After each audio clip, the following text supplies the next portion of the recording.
Hi there, my name is Angelina Coughlin. I teach in applied art design. I'm also the secretary of SCFA. We wanted to collect different experiences of faculty members and staff as we begin to transition back on ground. The interview you're about to watch is one of those experiences. It is important to note everyone will have a different experience transitioning on ground. The objective of this video series is to capture different experiences and share them. The hope is through these shared experiences, we can learn from each other and support one another. Let's jump in. Hello, Judith Star Kreft here. I am the Vice President of Sierra College Faculty Association, and I teach in the kinesiology department. Now Angie's going to ask me some questions. Yeah. Well, thank you for being a part of this. One of the questions there has been a lot of interest in as we start to transition our way back on campus is how long, generally speaking, does it take to check everyone's pass to get into the classroom? I taught on site last semester. The students check in very easily. I stand by the door and they have it so down by maybe the second week that literally I just stand there, they're like this, prepared already.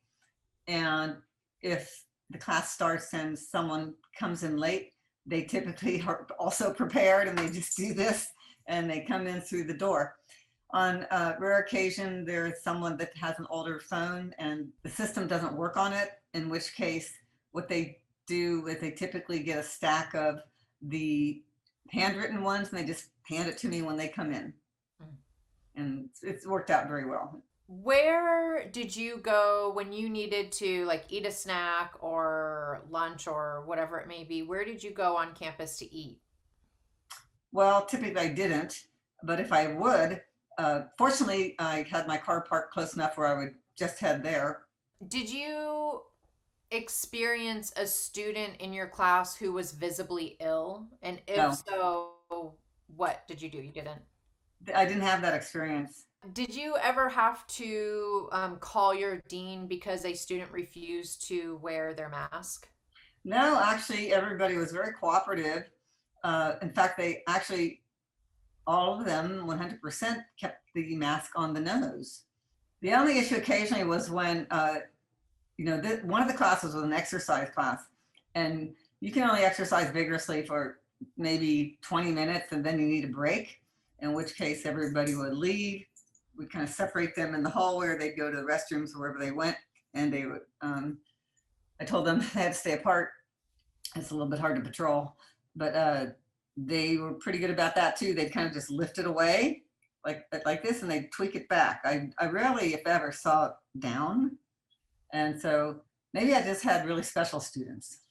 That's great. That's good to hear that they were keeping their masks on. What made you feel safe while teaching on ground? Well, I'm fully vaccinated and I have the booster, and I have faith in the system, and the students seem to be vested in that interest as well. They were typically cooperative. I really had, honestly, little to no problems at all. Was there anything that made you feel unsafe while being on ground? Mm, no.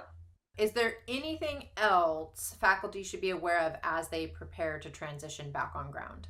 I think you have to put a little bit of faith out there with the system and with the policies that are in place.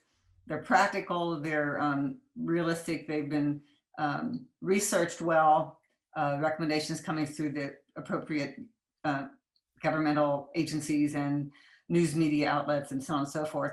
What was your experience with student morale? Well, I asked everyone what their perspective was, and 100% were thrilled to be back on campus. Of course, that was indicated, of course, because they showed up. But also 100% of them said they were fed up with doing things online. They were really, really happy to be back. They missed the collegiality. They missed their learning experience. Many of them said they did not like learning on Canvas, and that it was very isolating and challenging because you not only had to learn the subject, but you had to learn to navigate the system.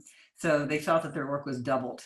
Well, those are all my questions. Okay. So that was good. That was really great information. And I think it's really important that faculty and staff hear from other faculty and staff just about what individual experiences have been as we transition back on ground. So I appreciate you being willing to um, be a part of the interview.